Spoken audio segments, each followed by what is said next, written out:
Mga higala, gusto lang na ako mo react, no? Magkomento lang ko sa usa ka balita nga akong nakita, baguhay lang. Kabahin na ning reporter nga pertigyud kabayas. Grabe na kasi panulti batok kanako mga igsoon. Di na nako ma-take banggod, di na nako dawat yang ipanulti nga maghilom-hilom lang ko. Bias ko no ko. Kinsa bagoy bias sa mo? Ingon siya, nibalhin na ba kog laing team. Sutian na mas tinuod mga igsoon. Kinsa bagay naguna-una og balhin og laing team sa mua?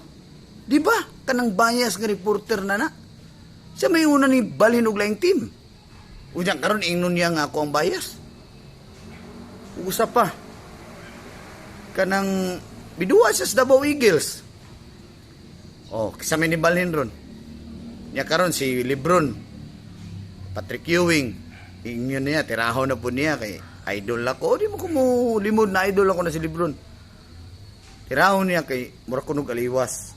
Oh, tanawa unsa kabayas tawhana. Nganong di man niya apilon ang iyang idol o kalukalike niya nga si Patrick Beverly. Napirti man po itong aliwasa. Ha? Hugawan pagin mo duwa.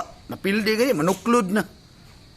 Nagpabuhok lang to kay kung wato'y buhok. Tanaw, muaon yun sila itsura ni Patrick Beverly.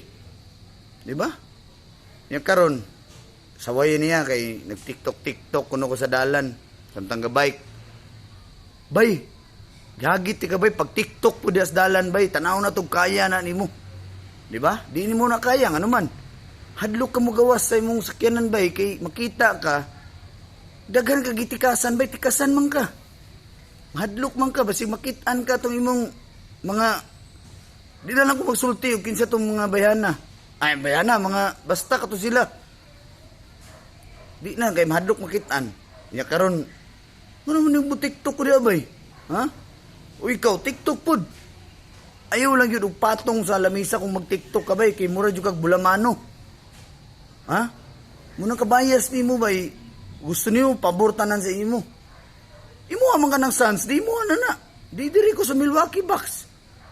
Napildi lang yun ng Suns di mo, daghan na kikagyaw-yaw diha. Ikaw may bias, dili ako. Sumang ka. Back to you, mga bias.